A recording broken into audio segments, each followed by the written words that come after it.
vous souhaite la bienvenue à notre premier rendez-vous de la communauté de formation à distance. Pour ceux qui sont nouveaux, là, on va se présenter à l'instant. Moi, mon nom est Sylvain Manger. C'est maintenant la deuxième année que j'anime la communauté. Je suis enseignant à la formation à distance depuis environ 7 ans en 2 petits blocs à la commission scolaire, au Centre de services des Hautes-Rivières, situé à Saint-Jean-sur-Richelieu, pour ceux qui ne connaissent pas. Je vais laisser mon collègue Stéphane se présenter lui-même. Donc, moi, c'est Stéphane Labrie, conseiller pédagogique Récit pour la Côte-Nord à FGA, mais aussi de retour cette année en enseignement des maths et des sciences. J'ai déjà enseigné aussi à la formation à distance pour les mathématiques, mais cette année, j'ai pas ça à ma tâche, quoique au travers de ma tâche, il y a des élèves à distance quand même, mais c'est ça. Moi aussi, c'est la deuxième année avec Sylvain qu'on anime la communauté.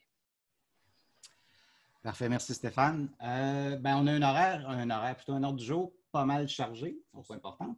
Je vais laisser mes 3 collègues du chantier FAD, à défaut d'une meilleure appellation. C'est pas mal toujours comme ça qu'on a appelé ça. Fait que je vais laisser les 3, disons, ouvriers du chantier vous présenter un petit peu le point là, des rendez-vous à l'automne. Je vais vous laisser la parole. Donc, je vais prendre la parole. Mon nom à moi, c'est Claudine Jourdain. Pour ceux qui ne me connaissent pas, je suis la personne mandataire du service du SNFAD à la FGA. Et j'ai le bonheur de travailler avec les intervenants de la FAD depuis plusieurs années. Je vais commencer par nommer quelques-unes des personnes, pas mal toutes les personnes là. Donc, il y a Cyril Rostom qui est présent ce midi, Marie-Ève Sainte-Croix, Sylvain Manger, Stéphane Labrie, qui sont ici présentement dans la salle. Et il y a aussi Marie-Josée Bibeau et Jean-Félix Giguère-Groux qui forment le noyau là, de personnes qui travaillent depuis quelque temps à organiser des services pour les intervenants de la FAD à la FGA. Bref historique avant de passer la parole à mes collègues pour vous expliquer ce qu'on vous a concocté et qu'on aimerait vous livrer là, rapidement ce midi.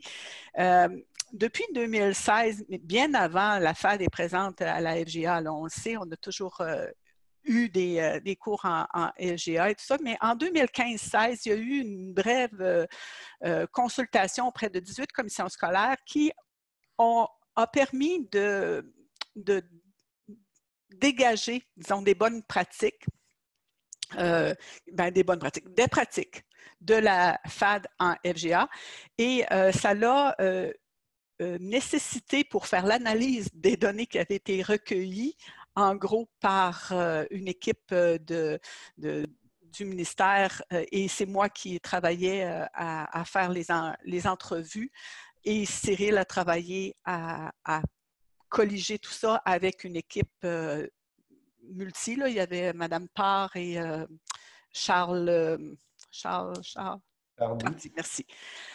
Donc, pour analyser tout ça, ils se sont appuyés sur déjà des travaux de Rodet qui travaillaient les fonctions tutorales pour encadrer les cours au bénéfice du succès, de la réussite des élèves. Donc, on avait commencé à réfléchir comment organiser le travail de la formation à distance sous forme de fonctions tutorales et de permettre aux intervenants de mieux structurer et organiser leurs services. Cyril et son équipe se sont appuyés là-dessus pour faire l'analyse des données et travailler à colliger les bonnes pratiques. En 2016, il y a eu donc une constitution d'une grille d'analyse des données inspirée de Rodet. Et depuis 2018, avec le PAN, on a eu des argents et il y a eu la naissance du Service national de la FAD qui a donné lieu à une ressource dédiée pour la FGA, moi en l'occurrence, qui ai pris le mandat, mais de toute une équipe qui se sont mis à travailler ensemble pour produire des outils pour vous aider, les intervenants, à mieux vous outiller, mais à mieux organiser vos services. Et là, ce qu'on va vous présenter, mes collègues et moi, c'est un peu l'aboutissement du travail qu'on a fait depuis 2018, de colliger tout ça et d'organiser tout ça pour remettre entre vos mains ces outils-là pour vous aider dans votre pratique. Et Dieu sait que depuis mars 2020, on est à la recherche d'outils qui nous permettent d'organiser des services FAD.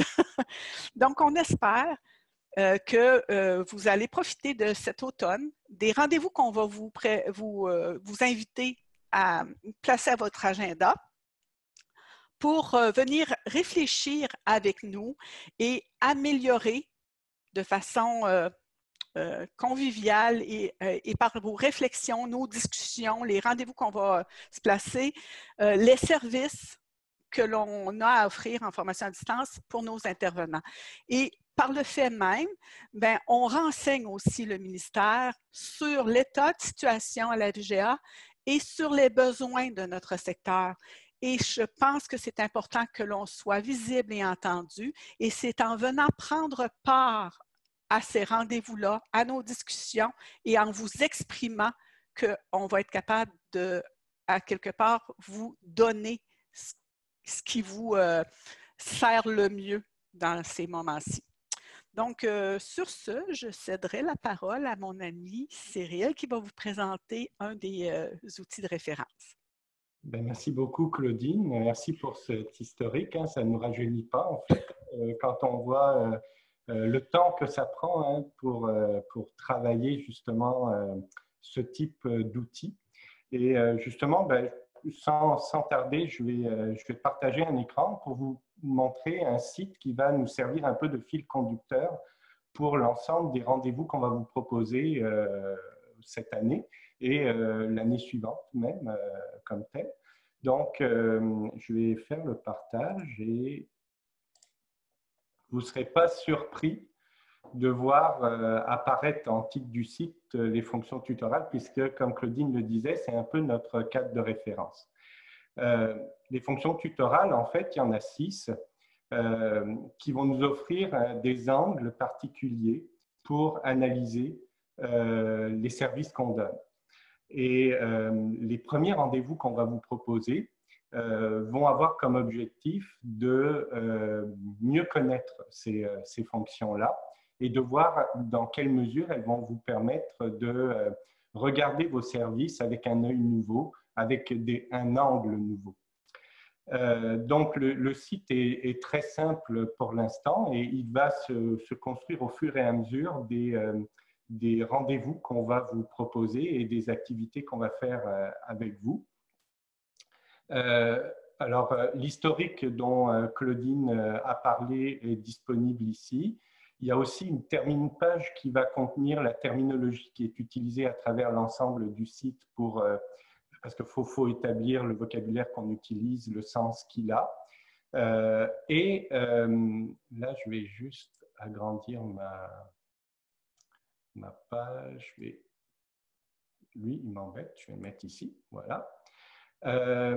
Et il y a la grille d'analyse. Alors, l'outil dont parlait Claudine, qui a été monté petit à petit en fonction je dirais, des besoins qu'on avait pour analyser les données, c'est cette grille. Cette grille, en fait, elle est composée des 6 fonctions tutorales.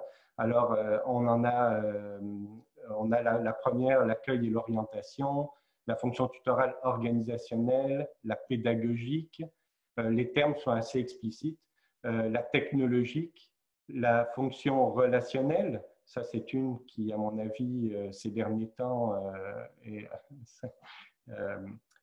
très, très importante, et la fonction tutorale évaluative. Donc, on en a 6, puis chacune de ces fonctions-là sont des portes d'entrée pour regarder votre service et, d'une certaine manière, les responsabilités qu'assume ce service auprès des élèves qui s'inscrivent. Donc, chacune des fonctions tutorales a des responsabilités qu'on appelle des responsabilités clés et ce sont par ces responsabilités qu'on peut se rendre compte si on va assez loin ou pas, si on devrait améliorer certaines choses ou pas. Donc, l'objectif qu'on se donne, on va vous proposer 3 webinaires et chacun des webinaires va permettre d'explorer 2 fonctions tutorales. Le premier webinaire va avoir lieu le 16 octobre et il va se pencher sur la fonction tutorale d'accueil et d'orientation et la fonction tutorale relationnelle. Donc, on va découvrir ces 2 fonctions tutorales-là, les responsabilités clés qui sont associées à chacune d'elles et les pratiques qu'on a pu observer dans le réseau ou dans la littérature qui sont associées à ces responsabilités. À l'issue de cette présentation, normalement, vous allez être dans un processus de réflexion avec ces informations-là et ça va vous permettre de regarder vos propres services, peut-être avec un autre œil. Le deuxième webinaire, lui, s'intéressera à la fonction organisationnelle et pédagogique. Donc, la fonction pédagogique concerne beaucoup l'enseignant, mais pas que. Et on terminera avec la fonction technologique et évaluative lors du 3e webinaire. Je n'ai pas les dates en mémoire, mais on va vous les indiquer sur le site du SNFAD, je crois. Donc, en gros, c'est ça. Ce qui fait que c'est le début d'un processus où on va découvrir les fonctions tutorales, on va se familiariser avec ce vocabulaire-là, ces outils-là, et on va après pouvoir aller dans une phase où on va réfléchir à comment on améliore nos services. Et nous, on va être là pour vous soutenir dans cette réflexion-là. Et dans tout ce processus-là, vous allez pouvoir aussi mettre en avant vos besoins. Et en fonction des besoins, on va pouvoir créer des outils qui vont vous aider à répondre à ces besoins-là. Donc, en gros, je pense que j'ai brossé un portrait général de ce qu'on vous propose pour cette année dans le cadre de la formation à distance. Donc là, je passerai la parole peut-être à Marie-Ève. Oui, je ne prendrai pas beaucoup de temps parce que Sylvain va faire « Hey, on va dépasser notre 10 minutes, effectivement. » En fait, c'est juste pour vous dire rapidement, on a un de nos collègues qui fait partie du chantier qui a fait l'exercice en fonction des 6 fonctions tutorales où il a pris, dans le fond, avec 1 ou 2 enseignants qui enseignaient en formation à distance. Donc, évidemment, ils connaissaient bien le contenu de chacune des fonctions, mais vraiment, ils ont départagé « OK, pour telle responsabilité clé, voici ce qu'on a en place, voici ce qu'il faudrait mettre en place, voici les outils qu'on a. » Ils sont vraiment allés cibler leurs forces et leurs faiblesses en tant que service de formation à distance. Donc, c'est vraiment l'idée des 6 fonctions, c'est les 6 angles de vue. Honnêtement, quand vous allez passer à travers les 6 angles de vue, il ne peut pas vous manquer grand-chose dans votre réflexion. Donc, plein de moments, autant webinaire, plus côté théorique pour bien les comprendre, des ateliers, on va être là dans certains colloques aussi. Il y a toute une vision d'accompagnement qui s'en vient un peu plus tard cette année. On va vraiment commencer par bien placer les choses, vous permettre de commencer tranquillement cette réflexion-là. Et pour vous donner l'information, vous allez l'avoir ici sur les après-cours, avec les webinaires, puis à l'intérieur du document collaboratif. Sur le site web du Récit FGA, il y a aussi une section, je l'ai mis elle est là, dans le document collaboratif. Donc, il y a une section en partage d'expertise dans le menu déroulant qui est sur la formation à distance. Et quand vous êtes dans cette section-là, tous les webinaires, les ateliers sont tous là dans la section de droite. Et on termine, si on peut se permettre, Stéphane et Sylvain, on vous a concocté une petite vidéo qui vous explique et qui résume un peu nos activités de l'année. Là, je demande à Richard de faire ça. Avant juste la vidéo, j'ai oublié de préciser qu'actuellement, il y a la page de la grille d'analyse avec les 6 fonctions tutorales. Au fur et à mesure qu'on va donner les webinaires, des pages spécifiques pour chacune des fonctions tutorales vont apparaître. Donc, à l'issue du webinaire le 16 octobre, il y aura 2 nouvelles pages sur la fonction accueil et orientation et la fonction relationnelle, et ainsi de suite pour les webinaires suivants. Donc, le site est évolutif à ce niveau-là. Voilà, c'était la petite parenthèse, j'avais oublié de le mentionner.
merci à Marie-Ève, Cyril et Claudine pour la petite présentation. Puis je vais me permettre un petit éditorial pour en rajouter parce que depuis tantôt on parlait de réflexion, mais je vais vous dire que ça a l'air gros là, quand on regarde ça, mais il y a beaucoup de choses là-dedans qui ont déjà influencé ma pratique à tous les jours depuis le début de l'année, surtout au niveau de l'accueil, orientation. Puis ça ne devient pas juste une réflexion, ça l'amène des actions, puis c'est à petits morceaux, c'est très facile à mettre en application là, quand on regarde ce qu'on fait tous les jours. Puis c'est des choses aussi que gênez-vous pas de montrer ça à vos directions, à vos intervenants. C'est vraiment pas juste pour les enseignants. Au contraire, même, je pense que c'est une bonne partie qui doit aller toucher les directions.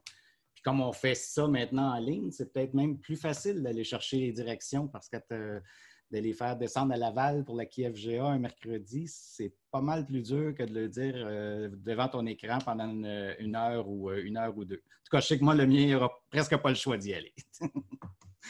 Donc, sur ça, on va passer au prochain heure parce que moi, j'ai hâte de voir la conversation qu'on peut avoir là, sur qu'est-ce qui se passe présentement là, et tout ça.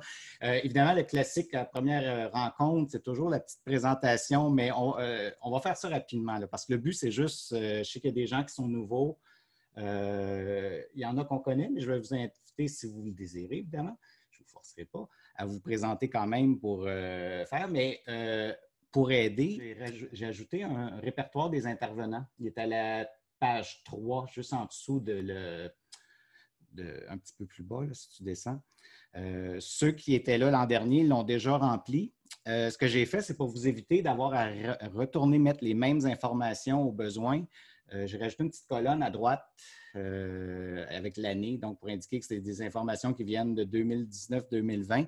Donc, je vous inviterai à aller voir si les informations sont à jour, à juste indiquer que les informations sont bonnes pour 2020-2021 et, si le cas échéant, peut-être de les modifier là, pour les mettre à jour. Autant là qu'encore plus bas, là, il y a un autre tableau aussi du portrait de la FAD dans votre école. Le fichier va rester là. Le but, c'est de le laisser ouvert toute l'année. Le but, c'est de se faire un réseau, d'avoir des contacts on peut rejoindre d'autres personnes. Si vous n'avez pas toutes les informations ou si déjà des gens qui sont dans la liste des intervenants, vous savez déjà qu'ils sont plus impliqués en FAD, bien, c'est sûr que vous pourrez les enlever. Parfait. Donc, je vais laisser, je ne sais pas s'il y a un volontaire pour se présenter. J'ai mis des petits points, là, localisation, matière, niveau, mais ça vous appartient, là, ce que vous trouvez pertinent de nous donner comme information là, sur votre implication en FAD. Est-ce qu'on a... Là, je ne vois pas les mains. Oui. Je n'ai pas levé ma main, mais je trouve que ce n'est pas risqué. Je peux me lancer. Oui. Oui. En tout cas, je me sens encore en sécurité avec vous autres. Bonjour, je suis Martin Hébert. Je suis dans l'après-cours d'aujourd'hui, je suis surtout là parce que je suis conseiller pédagogique à Rivière-du-Nord, dans la zone rouge qui s'en va être militarisée dans quelques heures. Nous risquons nos vies tous les matins pour nous rendre au travail, mais ce matin, je triche. Je travaille en formation à distance avec l'équipe là-bas. Puis peut-être la réalité qui est nouvelle cette année, puis pour laquelle on a une rencontre d'ailleurs de FAD cet après-midi, c'est le fait qu'il s'ajoute des élèves en présence qui décident de ne pas rester à l'école avec leur masque et d'aller à distance, mais qui sont fait dire par le ministre que les cours allaient se poursuivre de façon normale, fait qu'ils s'attendent d'avoir un 3 heures de soutien live avec un prof privé à distance, puis qui ne comprennent pas bien que la FAD, c'était pas ça. Bon, bref. Voilà. Merci, Martin. Est-ce que j'ai quelqu'un d'autre qui aimerait intervenir? Okay, Manon qui a écrit dans le chat, donc 3 tuteurs pour maths, français, sciences, donc commission scolaire des Appalaches. Centre de service scolaire, en fait. De toute façon, s'il n'y a pas un grand engouement pour la présentation, bien, Martin a déjà embarqué un peu dans le sujet d'échange. Moi, je pense que c'est là que c'est là que ça se passe. Puis juste, ça ne prend pas grand-chose de voir juste qu'est-ce qui se passe ailleurs. La réalité que Martin a décrite, je crois que c'est quelque chose que beaucoup de vivent un petit peu partout, là, que la FAD sert à inscrire des élèves qui ne veulent plus s'inscrire. Donc, je vais laisser une dernière petite chance, là, ceux qui veulent se présenter. De toute façon, je vais quand même vous inviter à aller remplir le fichier. Parfait. Je vais y aller. Oui, merci, Chantal. Une petite, parce que j'ai Bien, ça fait un petit bout que je suis avec vous, sauf l'année passée, j'ai sauté une année. Et puis, c'est ça, j'enseigne l'histoire, j'enseigne le français, puis j'enseigne maintenant la francisation, les fins de semaine, mais c'est pas toujours à distance. J'ai commencé cet été à distance, mais là, en tout cas, c'est sur le tapis. Puis, j'enseigne à la commission scolaire Bay James. Voilà, ça fait depuis 2012. Merci, Chantal. On a Danny Germain qui a mentionné qu'à Amos, eux, il y avait 2 enseignants en place dans le service de formation à distance. Oui, donc Catherine Dalpé, je suis conseillère pédagogique à la commission scolaire au centre de service scolaire des Samars. Donc, moi, je m'occupe des dossiers français, univers social et autres petits dossiers à côté, là, IS, développement personnel. En FAD, puis je vais parler pour mon collègue, peut-être Hugo aussi. Là, en FAD, nous, dans le fond, il y a 3 enseignants présentement qui couvrent le territoire complet. Et il n'y a que l'enseignant de mathématiques qui est à temps plein. Les 2 autres, donc, c'est des tâches qui ont été diminuées là, au cours des dernières années parce que la FAD n'avait pas des très bons résultats. Donc, on s'est dit, ça ne fonctionne pas, on va enlever du service. Donc là, on a vu évidemment là, pendant le confinement que c'était une situation qui ne fonctionnait pas du tout. Moi, je sais que j'ai demandé à ce qu'on ressorte les chiffres un peu là, du nombre d'élèves qui étaient suivis par chacun des enseignants. Et pour nos enseignants de français et mathématiques, ça tournait autour de 150, 180. Donc, on a vu là, à quel point autant les enseignants qui étaient autrefois en classe, qui se sont retrouvés à faire des suivis là, à distance, comment c'était difficile avec des fois deux groupes pleins, donc peut-être des 50, 60 élèves versus nos enseignants de FAD là, qui avaient 3 fois, 4 fois ce nombre d'élèves-là. Donc, depuis, en fait, et la diminution de service, elle a coïncidé aussi avec le renouveau pédagogique qui est arrivé en FBD. Donc, depuis ce changement-là de programme, la FAD fonctionnait moins bien. Donc, au lieu de modifier le service qu'on offre, on a diminué le service en se disant de toute façon, ça ne fonctionne pas. Mais évidemment, nous, présentement, c'est la même chose qui se passe partout. Il y a beaucoup d'élèves qui s'étaient d'abord inscrits en classe qui, là, ont transféré ou transfèrent à la FAD. Donc, je sais qu'il y a des conseillères en orientation là, qui m'ont dit que quotidiennement, il y en avait 2 ou 3 qui transféraient de la classe à la FAD. Et là-dessus, il y a beaucoup d'élèves faibles. Donc, on essaie de ne pas avoir trop d'élèves en présecondaire, mais là, ils les acceptent de plus en plus. Donc, des élèves à partir, moi en français, là, disons, de P105. Donc, c'est des suivis qui sont quand même très difficiles. Et là, on a encore, c'est ça en français, je pense que l'enseignante, elle a 16 heures par semaine, quelque chose comme ça. Donc, on voit, il y a des grands défis. Moi, je sais que j'ai, mon collègue et même mon collègue Hugo en mathématiques, en anglais aussi, là, on a fait ressortir ça. Notre organisation, ils nous ont dit qu'elle allait en discuter, de voir ce qui était possible de faire. Il y avait peut-être des idées sur la table, mais tu sais, moi, quand j'entends là, ce que vous proposez là, sur les fonctions tutorales, je suis extrêmement intéressée et c'est certain que je vais partager ça à mon organisation parce que je pense qu'il y a beaucoup de choses là-dedans qui ne se sont pas rendues chez nous. Je ne suis même pas certaine qu'ils sont au courant qu'on a un service national FAD qui peut nous aider. Donc, ça va me faire plaisir de participer avec vous à ces rencontres-là et de partager la bonne nouvelle. Voilà. Catherine, peux-tu me permettre une petite question? J'étais juste curieux quand tu disais qu'ils ont décidé que le service ne fonctionnait pas, donc ils ont réduit. C'était quoi le critère pour dire que ça ne fonctionnait pas? Est-ce que c'est parce qu'il y avait moins d'inscriptions ou parce que les élèves ne réussissaient pas? Bien, c'est le taux d'abandon, puis le taux de diplomation. OK. Donc, les réussites. Nécessairement parce qu'il y avait moins d'inscriptions, dans le fond. Il n'y en a pas tant moins. Un petit peu, mais ce n'est pas significatif. Mais c'est certain qu'à un moment donné, ça se dit aussi, là, quand les élèves, on voit qu'il n'y a pas de service, quand tu essaies de joindre l'enseignant, bien, à un moment donné, ça se parle aussi. Là. Nous, on est en région, donc les gens à un moment donné, le message se passe que si tu veux avoir du service, si tu veux avancer, va pas en FAD parce que ça va être difficile. Là. Merci. Pour faire un petit peu de sur ce que ma collègue Catherine disait, là, je sais qu'en début d'année, là, dans notre assemblée générale, là, notre directeur général en a aussi glissé un mot qu'il fallait trouver un moyen de remonter la FAD. Là. Donc, c'est sûr que ce que vous apportez, là, moi aussi, je trouve ça très intéressant. Puis, juste pour rectifier une petite chose, notre enseignante en mathématiques n'est pas à temps plein en FAD. Elle a un 3 heures en classe de soir. Donc, ce n'est pas un temps plein FAD. Puis, elle va de maths P101 à maths secondaire 5 SN, en passant par les sciences et l'informatique. Donc, une grosse tâche. Mm-hmm. Mm-hmm. Et puis, au-dessus de 150 élèves, donc un suivi est pratiquement impossible. On échappe un élève sur 2 environ. Mm-hmm. Oui, Chantal? Juste une petite affaire. Moi aussi, je veux surfer sur ce qu'ils viennent de dire. Puis ça, le suivi est difficile avec les élèves en difficulté.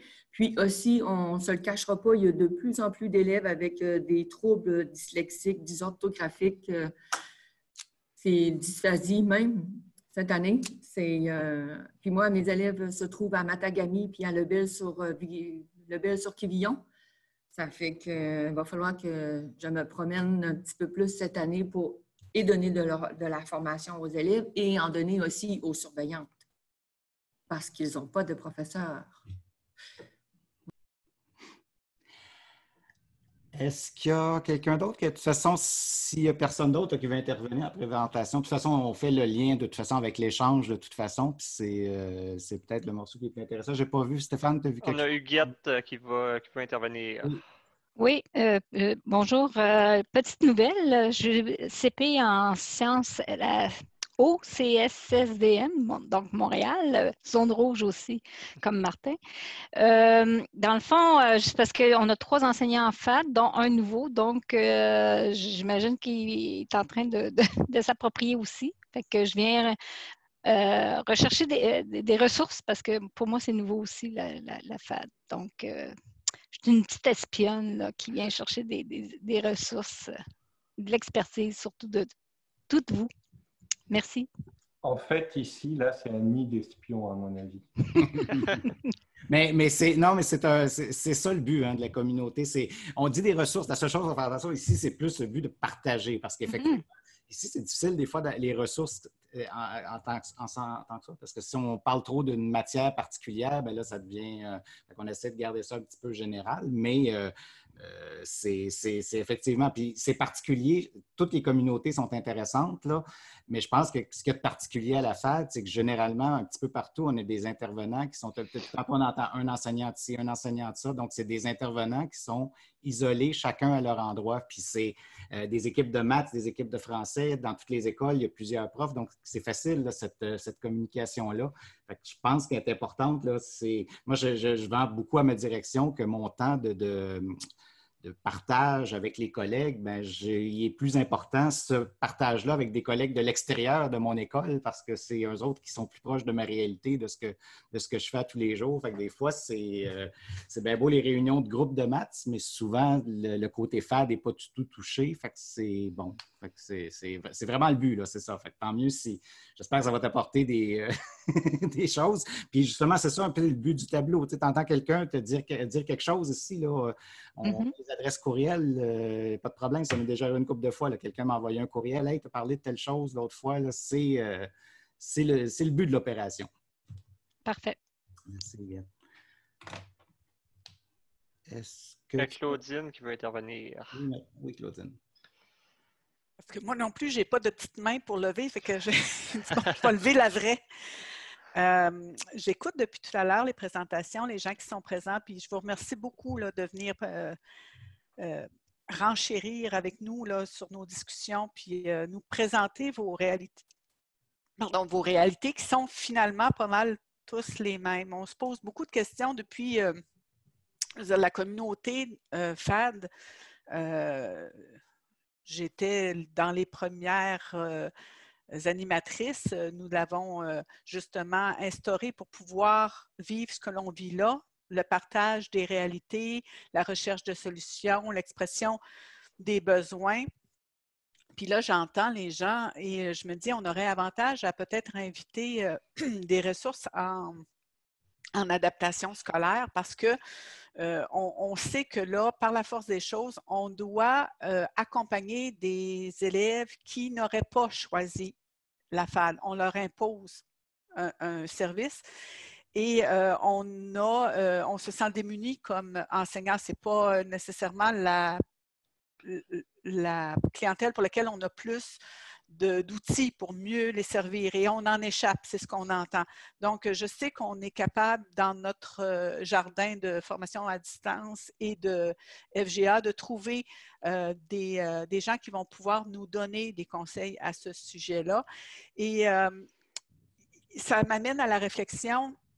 On a souvent parlé de est-ce qu'on doit avoir des critères d'admission pour la formation à distance? Là, pour moi, on est en enseignement en mode non présentiel. On se fait imposer la garderie pour les gens qui ne peuvent plus être en présence ou pour toutes sortes de raisons, là, qui n'auront pas fait le choix. Mais au lieu d'y aller par niveau ou critères d'admission pour fonctionner en formation à distance ou apprendre en formation à distance ou apprendre à distance, est-ce qu'on pourrait avoir une réflexion sur le niveau d'accompagnement qui est requis selon justement le niveau de difficulté ou le niveau scolaire? On pourrait peut-être mettre en lumière une échelle qui permettrait à des directions, encore là, d'être mieux outillées. Vous voulez ouvrir la FAD aux gens en francisation, aux gens en alphabétisation, aux gens en présecondaire, aux personnes. Il faudrait penser à avoir ce niveau d'accompagnement-là et donc être mieux outillé pour organiser les services. Je vous laisse ceci à réfléchir. Non, mais c'est intéressant parce que moi, je suis une constatation. Tu te rappelles, on a parlé au début, puis on disait à long terme, ça va être une bonne chose pour la formation à distance parce que je pense que ce que je généralise, évidemment, il y a des centres qui ont déjà une organisation qui est solide, mais je pense que la plupart des endroits, la plupart des centres de services, j'ai réussi à le dire comme il faut cette fois-là, se sont rendus compte, je pense que quand ça a commencé, que dire, bien, ça fait 10 ans qu'on offre un service qui s'appelle formation à distance, mais là, on devrait donner de la formation à distance et on ne sait pas comment faire. Puis je trouvais ça, je veux dire, c'est un petit peu gênant. Ça fait 10 ans qu'on fait de la formation à distance, puis là, quand on est obligé d'en faire, puis la raison qu'on ne sait pas comment faire, c'est parce que généralement, c'est laissé aux enseignants. Les enseignants se débrouillent pour faire la formation à distance. Au niveau administratif, on fait les inscriptions.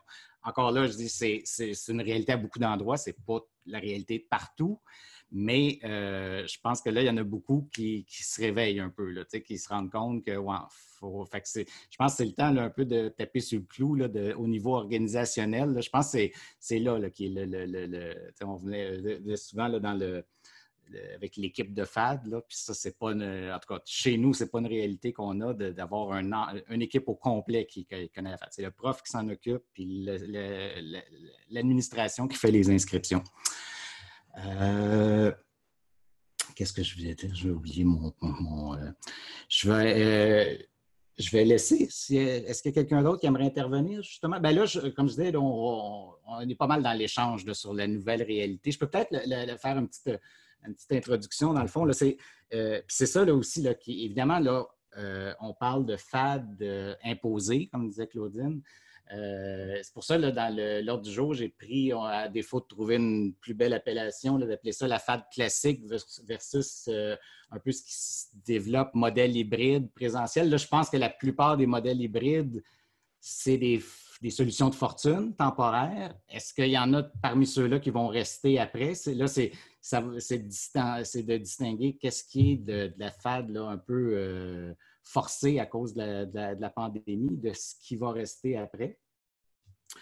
Je ne sais pas s'il y en a ce que Martin disait, d'ailleurs, je pense que Catherine l'a mentionné aussi, j'imagine que c'est une constatation, il y en a d'autres pourront intervenir, mais je sais que chez nous, c'est un peu la même chose qui se passe. Là. Il y a beaucoup d'élèves qui se sont inscrits en début d'année en présentiel, que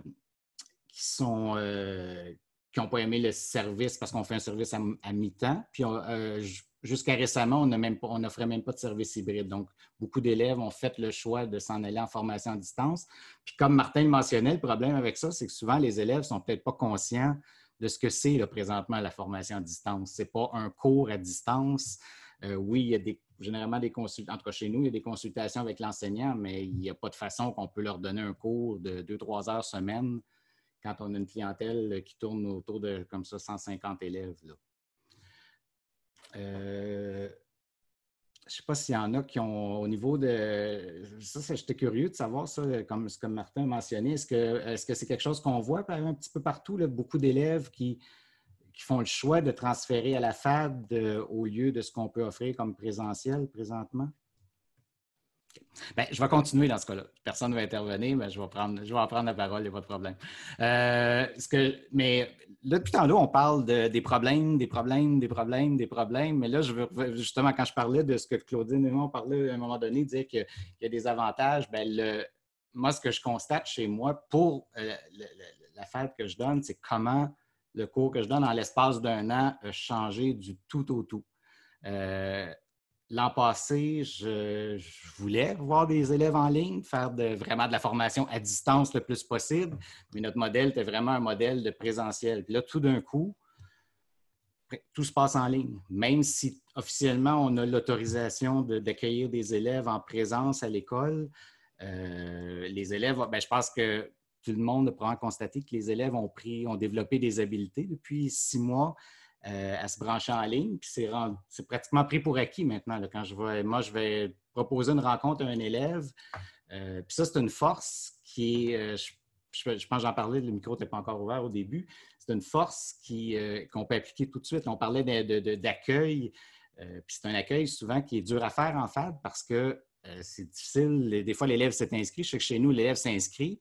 Là, on reçoit l'inscription. Ça veut dire que si on veut faire quelque chose d'accueil avec un élève, bien, il faut le faire revenir à l'école, le faire déplacer, le faire. Maintenant, tout ce qu'on fait, c'est une trentaine de minutes branché en ligne. L'élève se connecte, on prend 30 minutes, puis là, il a présenté le cours. Puis là, il y a au moins une bonne idée là, tout de suite de ce qui l'attend. Je ne sais pas là, si un petit peu partout, là, en termes de cours en ligne, est-ce que c'est quelque chose que...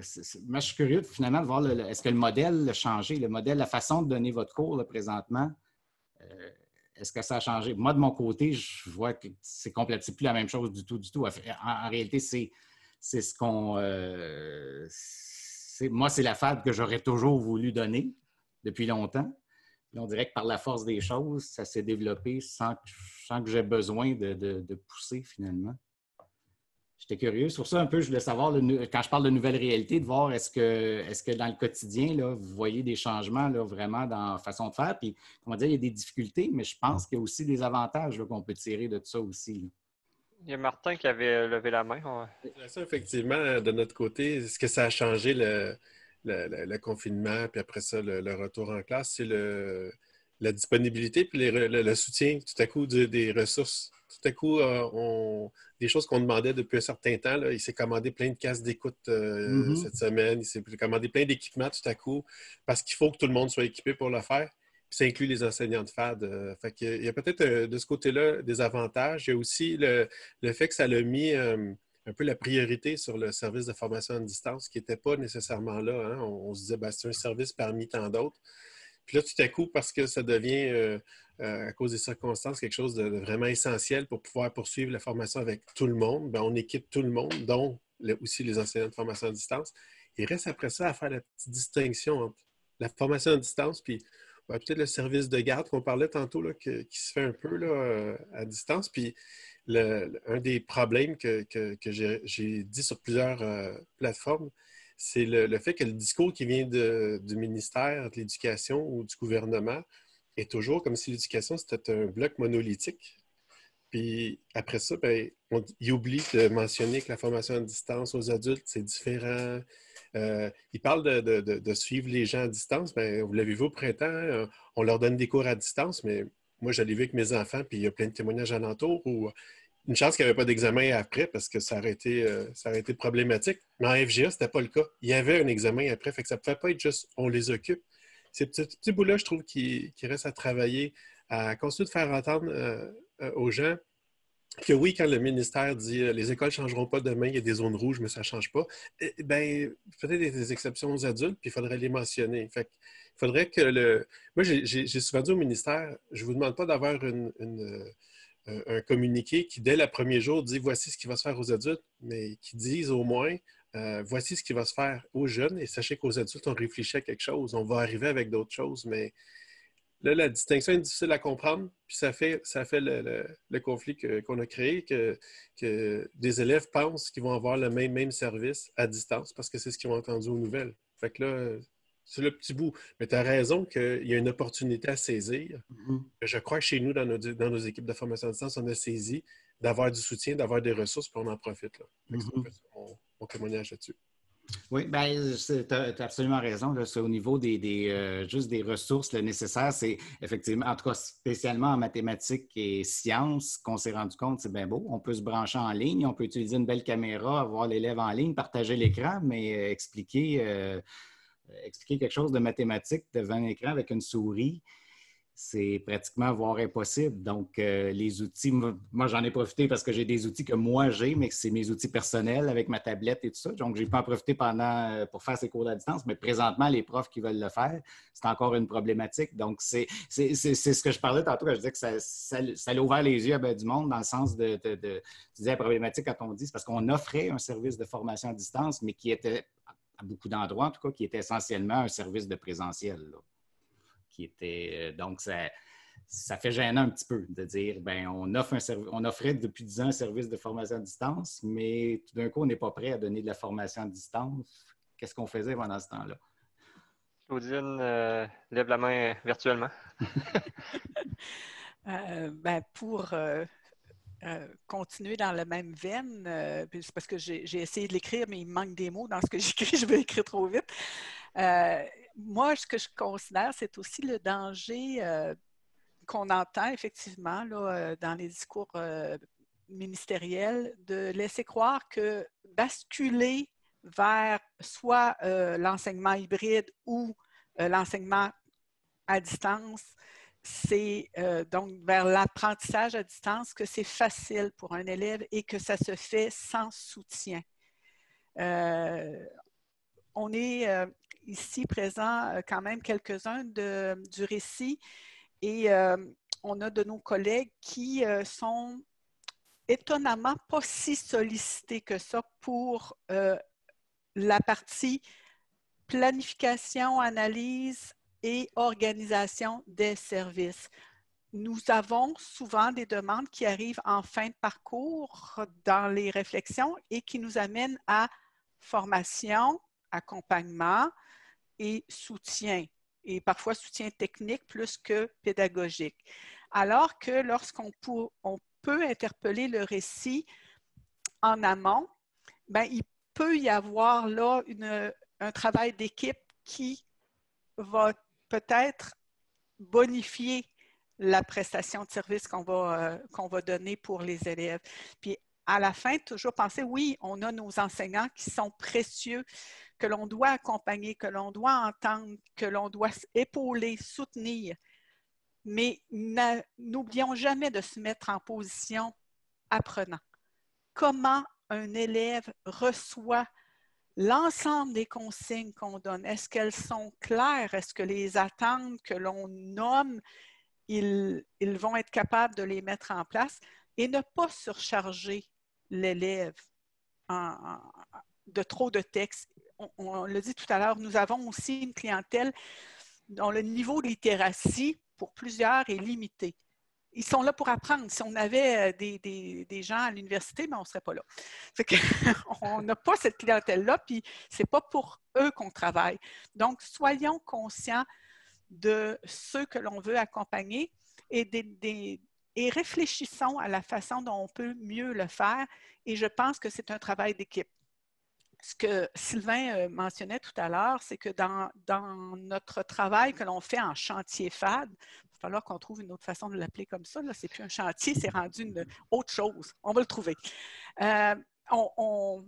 On essaie vraiment de miser sur la constitution d'équipes centres, équipes service, formation à distance, pour que ça ne repose pas seulement sur les épaules des enseignants qui sont souvent isolés, même dans un centre de service mis un peu à l'écart des autres enseignants, avec des tâches différentes, donc on ne fait pas partie d'eux. C'est pour ça qu'on est là. Mais il y a quelque chose à ramener dans nos réflexions et dans vos centres de service pour montrer l'importance que ce soit multidisciplinaire, que la personne à l'accueil, que le technicien en soutien, que la personne au SARCA, qu'une direction adjointe, si on ne peut pas avoir la direction de centre, que ces gens-là travaillent ensemble pour le bénéfice des apprenants. Merci, Claudine.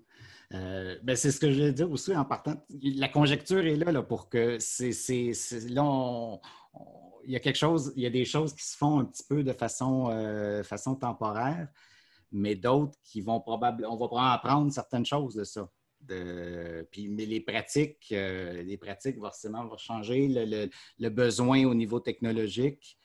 Il ne reste pas beaucoup de temps, donc s'il y a quelqu'un qui ne nous a pas partagé son... Oui, Cyril, je vois.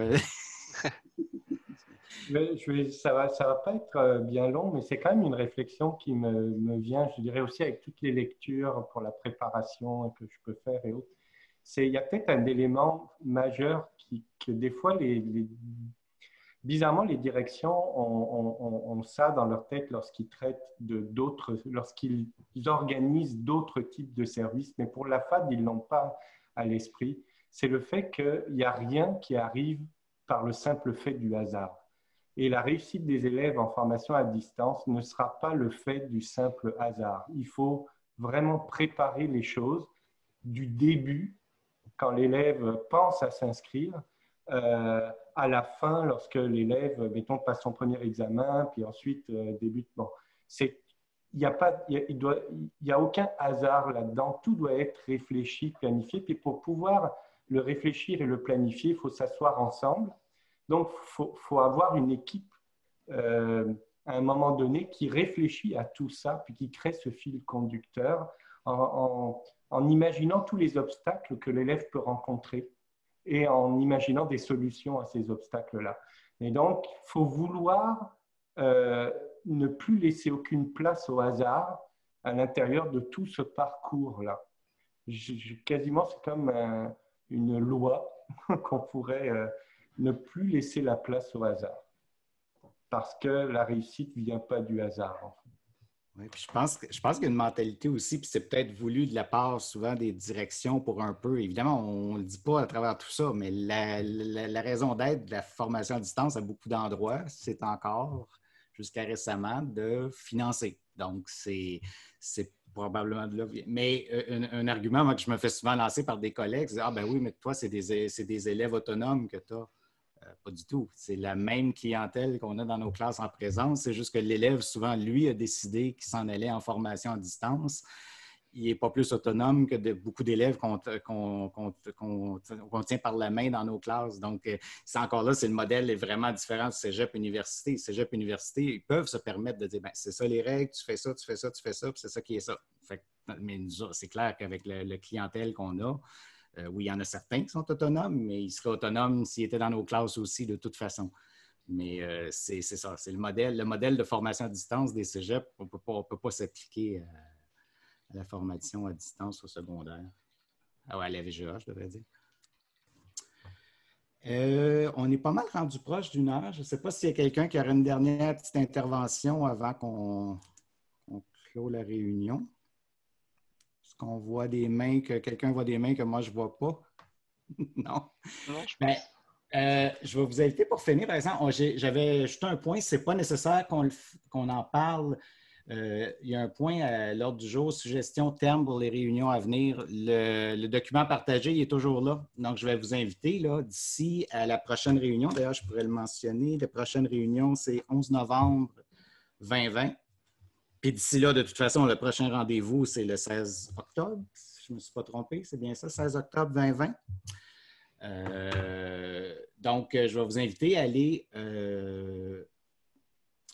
inscrire si vous avez des thèmes que vous aimeriez qu'on aborde, des suggestions. On est ouvert aux suggestions, malgré que aussi, je pense que ça va...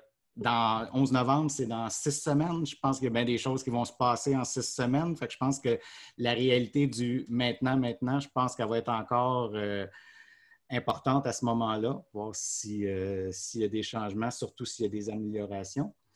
Puis je vais aussi vous inviter à les remplir le tableau là, des intervenants. Et ce que je vais faire, là, comme je disais, j'ai mis l'année pour ne pas vous forcer à réécrire les mêmes choses, mais éventuellement, les dossiers, ceux qui ne sont pas mis à jour, bien, je vais probablement me dire que c'est probablement plus des gens qui sont impliqués à la FAD.